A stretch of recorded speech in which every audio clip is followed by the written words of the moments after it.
Hey guys, I hope you're having a good day. We're checking out a new one from Schwinn. This is the Costin DX, but they also have a CE, which is like $300 cheaper. And I think the big trade-off is that one doesn't have a rack, and it has a lower capacity 288 watt-hour battery versus 350 watt-hours here. To me, 350 watt-hours is still kind of low, so I was surprised, but all of these bikes have a 250 watt planetary geared hub motor in the rear. There's another one called the Marshall that's $14.99, whereas this one's $19.99, and then the Costin CE is $16.99. So if you want to get the really affordable one, it has the small battery pack, 288 watt-hours, the 250 watt planetary geared hub motor. It doesn't have fenders, doesn't have a rack. The interesting thing about this bike is there's a lot of cool custom stuff that they did. So we've got this paint match, really nice, really good locking and kind of connection mechanism here down to battery pack. Again, not the highest capacity on that thing, weighs about 6.8 pounds, by the way. So, you know, it looks nice. But yeah, they've done that. They've got this really cool light strip on both sides.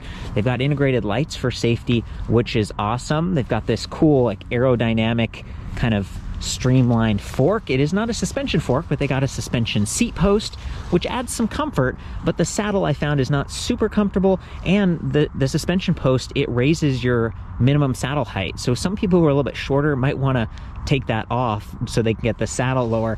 Thankfully, the Costin and the Marshall come in a really nice wave, like deep step-through frame design. This one's going to be a little bit stiffer and maybe a bit more masculine.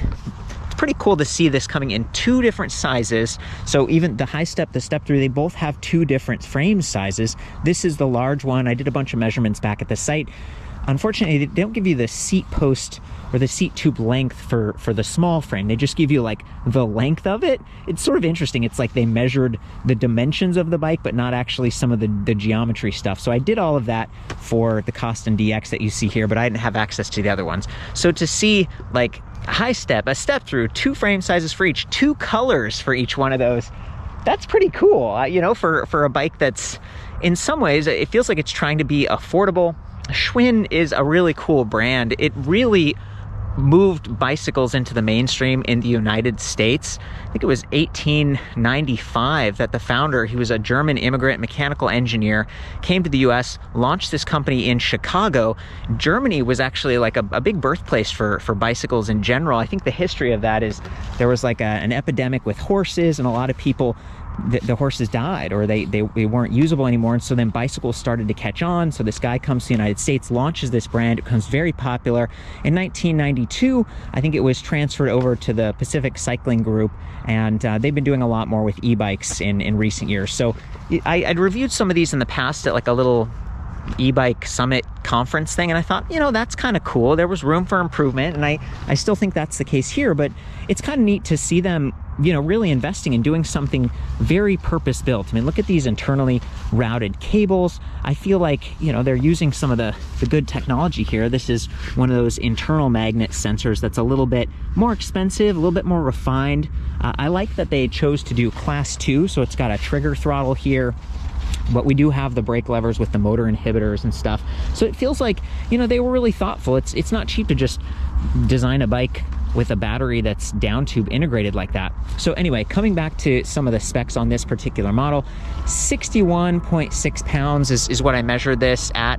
And I think that's partially because it has these tubular aluminum alloy fenders. Tubular meaning there's like multiple sheets and it's kind of hollow. So they're really sturdy, very sturdy, not super long on the front one. And when I was pedaling and turning, you know, my toes did get kind of close to that front fender. So, you know, some trade-offs there. Same thing with the rear fender. So we got 1, 2, 3, 4 connection points. So it's really nicely integrated with this rack. The rack has pannier hangers on it. No weight limit rating on this. I'm guessing maybe 50 pounds. A lot of racks are kind of 25 kilogram, 55 pound rated, but I don't really know. And it doesn't have like it's kind of angled in. So it's got a neat style to it, but functionally, I do have some question marks. There's no bungee loop at the bottom, but again, the pannier hanger, it's like, okay, that would work pretty well, or for a trunk bag. And it does seem like there's some good clearance for the seat. Earlier I was mentioning, yeah, it's a suspension seat post. If you take this out, it's a really long post. It's like 400 millimeters long, whereas a standard post is usually 350. Maybe that's because this is the large frame. And at the bottom, there's a 6 millimeter bolt, and you can actually loosen or tighten that to sort of adjust the preload on that spring depending on your body weight. This is 30.4 millimeter diameter, so if you did want to swap this out for a rigid post, you could. And let's show you inside this saddle. This is pretty neat. So it's Schwinn branded. There's a little button at the bottom. This is just a tag that kind of stays out of the way. So you could put your phone or some other stuff in there. It might bounce around a little bit, but it'd be out of sight, out of mind. I love that they got bottle cage bosses over here. One of the downsides to this saddle is that I didn't find it to be super comfortable. You know, it's fairly wide. I think they're trying to be like puffy and you know, kind of a hybrid saddle. A lot of things on this bike are hybrid. I would call this like a mid-rise or a high-rise handlebar, and they got that cross member here, almost like a kid's BMX bike where you had the foam thing. It's kind of fun, but it's a little bit swept back. It's higher. The stem here is angled up a little bit, and then we've got two 20 millimeter spacers here and a 10 millimeter. So they're trying to bring it up, give you that upright, comfortable body geometry that I appreciate. And coming back to comfort, you know, it is a rigid frame, so having some tires here, they're actually plus sized, is very nice. I didn't recognize the brand on these. It looks like WD or something. They are 27.5 by 2.6. So again, that's plus size 2.6, 2.8, or 3. They're just wider. They're going to give you some stability, some additional traction, and just that comfort, almost like shock absorbing, depending on how you set the pressure. So 25 to 45 psi. 25 that's pretty low. They say nylon. They got that hybrid tread. The rims, these look like kind of generic rims, double walled, and they are machine sidewalls for like you know, linear pull brakes or something like that, V brakes maybe, but they've gone with disc brakes here. The brakes are mechanical, and they both have 160 millimeter rotors, which surprised me because the specs on the official Schwinn website said the front was going to be 180 and the rear would be 160, which is common because as you stop, your weight kind of shifts forward, so having a bigger rotor up front gives you a better mechanical advantage, especially over a heavier and larger wheel with the big tires and stuff. And then it gives you more cooling because of the increased surface area. So to me that was like, huh, I guess their specs were kind of wrong. But coming back to some of the nice features here, black hub, black spokes, black rims, they look really nice. Quick release in the front. This is 100 millimeter hub spacing with a 9 millimeter standard quick release skewer. In the rear, it looked like 135 millimeters with like a 12 millimeter slotted axle, and then we just got like the nuts in there. You can see on this side we've got the power cable for the motor, and it goes right into the axle. A lot of companies are moving this to the other side and tucking it in, because on this side, this is all the delicate stuff. And you can see there are a lot of wires here. One of them goes back to this derailleur, and if the bike tips this way or you hit a branch or snag it, if that gets cut or bent too much, it could, you know, your motor can get wrecked. Thankfully, they have that quick disconnect, so if you do need to change a flat back here, you can do it more easily without the wires being everywhere. And yeah, you know, these tires being a little bit more generic, they don't have reflective sidewall stripes. I didn't see puncture protection rating. Try not to get a flat. Try to keep it between that recommended PSI. So you avoid pinch flats and stuff. So that, you know, it's one of the takeaways. It can be a bit of a hassle. I like that they've got attention to detail here with that plastic slap guard. We've got an aluminum alloy chain cover with some matching paint accents here, maybe slightly more visible than this matte black. The other frame for the High Step DX it's like this emerald green. It looks metallic. 170 millimeter crank arms. We got these plastic resin pedals. I think this is a 42 tooth steel chainring. And then back here, I think this is 14 to 34 teeth. That was another thing on the specs. I think they kind of had that wrong, but I counted the teeth and double checked. 7-speed, micro shift derailleur. To me, this is like a step down from Shimano. It's shifting fine, but it's just a cheaper part, right? And then we've got a barrel adjuster here. So over time, if it's not shifting perfectly, you can adjust this instead of having to actually get out a screwdriver or, you know, do more involved maintenance. And this basically just stretches out this housing because the wire starts to sort of set in and wear into this. So it's nice to see that. I spun the motor around a little bit so you can see some of the markings. I think this is just kind of generic. Planetary geared hubs like this, they tend to be lightweight. They can make a little bit more noise, but they're cheaper. They don't have any drag like a gearless motor sometimes can, but they don't offer regenerative braking or anything. Those have become really uncommon. So this is, to me, this is like what you'd expect. And it's more of a battery sipper, being 250 watts and coming back to the 350 watt hour battery pack. I feel like it's a good combination, but for a heavier bike, there's the range anxiety question mark. Before we get to the battery and charge ports and everything, I'll bring you up here. This is the micro shift trigger. It's got the little window so you can kind of guesstimate which gear you've selected, and then we got the triggers down here. I like that the low trigger actually has 2 steps, so you can make 2 shifts at once, and the high trigger is just a single, so 1 2 1 2, like that. It always uses your thumb. It's not like it can use your index fingers, which to me is fine because I like to use my fingers to brake.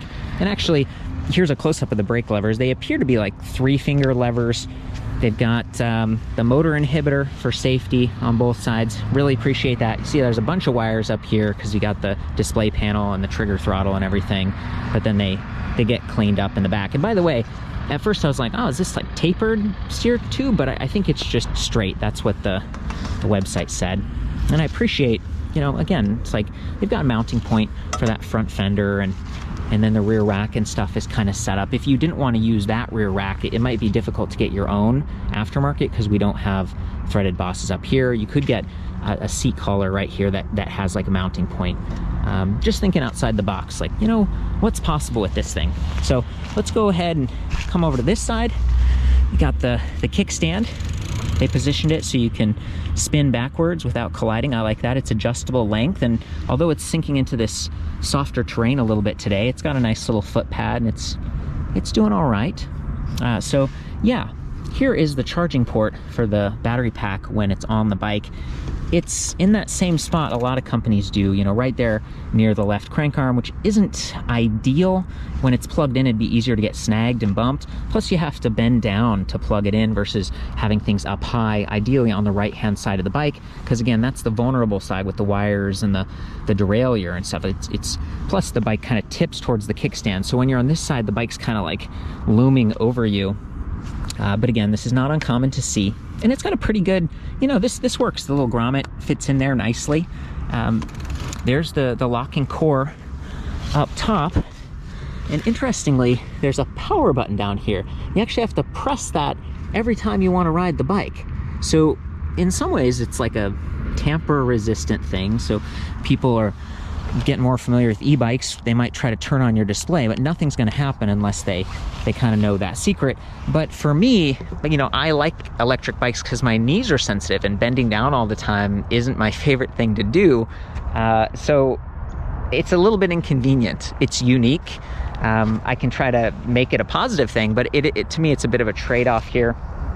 Here are the keys. You get 3 of these things with the bike. Fairly generic. Just insert that right here, and then we'll twist to unlock it, and it kind of releases it here. Maybe pull on it a little bit more like that. I actually really like this design. It's sort of got that safety step so it doesn't just fall out. But getting this slider, we have to slide this up, and it's tight in here, right? It's like hard to reach. And then once you do it, okay, it releases. There's the 6.8 pound battery. So here's the pack. It's kind of got an aluminum alloy housing, and then that plastic shield and the light bars and stuff. Now that it's off, you can see the little charge level indicator. 4 bars, so it's kind of a 25% increment. There's the metal piece where it plugs in. There's the charging port. Let's look at the battery charger while we're at it. I was actually really impressed with this thing. It's very compact, lightweight, about 1 pound. It only puts out 2 amps, and they say between 5 and 6 hours for a full charge. In case you're new to e-bikes, ideally you want to store your battery in a cool, dry location and avoid letting it discharge more than 20%. Like once it gets below that can start to strain the lithium-ion cells inside. So being able to remove the battery and having such a convenient charger, even if you just threw that in your backpack, it doesn't take a lot of space, doesn't add a lot of weight, and that way you can keep the battery charged. And with that limited capacity, again, 36 volt, 10 amp hour, 360 watt hours, it's small. This is a lower capacity pack than I'm used to seeing in 2022. So I'm gonna look inside the frame here a little bit. Line it up like this. Try to look out for the fender. Kind of tricky to do with one hand. Set it in the bottom like that. And then I actually love how it just clicks in, right? I didn't have to mess with the key or anything. It just, you know, it's sort of a latch system that works really well. And then you can take the keys out. You don't have to leave those in when you're riding. So great job on the battery. Question mark on the capacity, but overall, the design is pretty nice. Okay, now for the fun part. We got the display panel up here. Remember what I said, it's not gonna start until we go down here and press that little button for a second. It kind of primes it, I guess, and then hold this power button. So you have to be very intentional to get this thing powered on. And it does have like a backlight. It's kind of a dim blue, grayscale, about 2.5 inches diagonal, 5 bars on that battery infographic, current speed, assist level, it always starts in 1. And then we got a bunch of readouts down here. So odometer, if I tap the power button, yeah, trip distance, time, max speed, average speed, and then it just cycles back around. If we hold the plus, that's how we do the lights. And it's very cool the way this works. So you hold it, and we get the light icon, and it actually dims the display so you don't ruin your night vision. This headlight is very nice. It says kind of like DB, appears to have that top cut off so you don't blind oncoming traffic. It's mounted high enough that the fender isn't really blocking it, and the bigger tire, you know, it's adjustable and it's knurled here, so it's hopefully not going to get bumped side to side too much. And then the rear light, this is a Spaninga Presto, just a single LED. It's a little bit low, and it's kind of like the most vulnerable part of the bike because it sticks out beyond the metal fender. I feel like it'd be a little bit safer up here, or maybe even tucked in, and then higher might be better. You're on a black bike, you know, cars and other cyclists are a bit higher. So to me, this is it's a compromise, but at least it has the light and it runs off the main battery and stuff. Now, those light bars that I was so excited about, they don't come on right away. You actually have to hold the light button one more time. So we hold the plus button. There we go. And now they've lit up, right? They look really, really cool. It gives you that really great visual footprint for safety. And if we hold the plus button one more time, check this out. The headlight turns off and the rear light, and all you get is the ground effects like undercarriage light. And if we hold the plus one more time, they turn off, right? So there's like 3 light modes. It's a lot of holding the plus button, and it's not labeled, but you only have 3 buttons. I brought the display as close as I could here. It's pushed out a little bit because of the brake lever and the trigger throttle. A lot going on this side, but there's really not a lot of room over here because of the triggers. And then if we hold the minus button, we get the walk mode, which is a pretty common feature for e-bikes.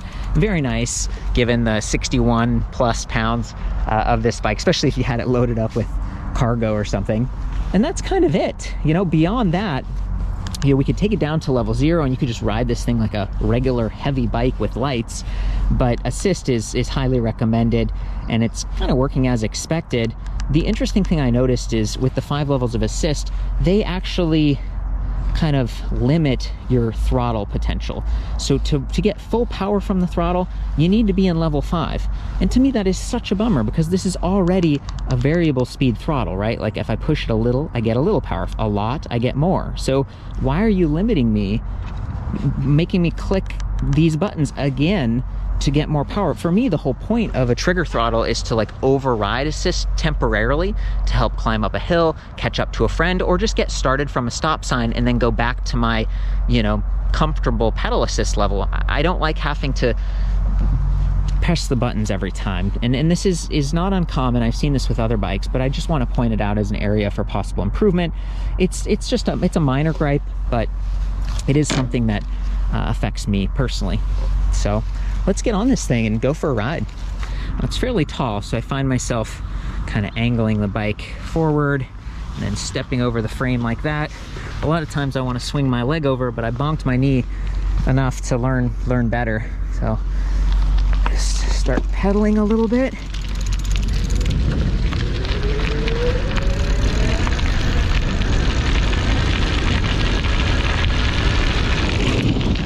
Nice and smooth. Again, it's not the most powerful bike in the world. I was on assist level 4 there, so let's go up to 5 and get full throttle power.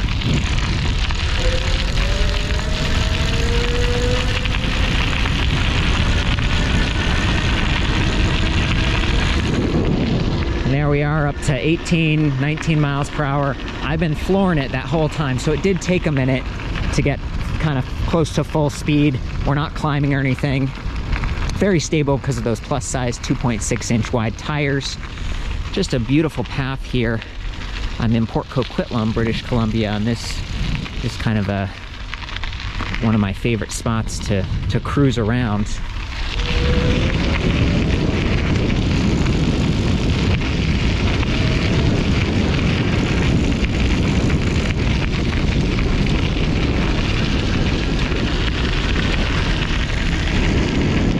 That upright body position again. It is a little bumpy without suspension, but then again, some of the really basic suspensions that try to be more affordable, they can kind of they stick a little bit more. They don't offer a ton of travel. So the tire solution plus the suspension seat post, to me, it's like, it's okay. It's actually kind of fun. The suspension seat post on this works very well. And then the grips, they're not locking or anything, which means you could kind of spin and twist them. That's a fairly affordable replacement. You know, it gets the job done, and it's kind of like the pedals. Yeah, they're plastic, but at least they picked some wide ones that work pretty well.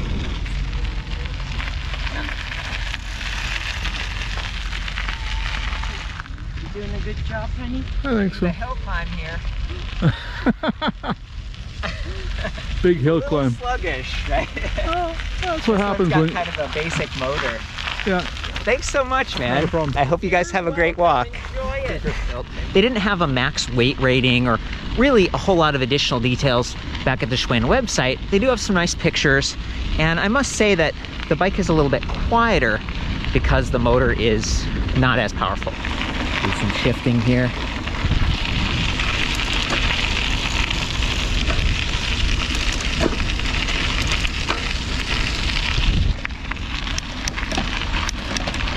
Getting the job done.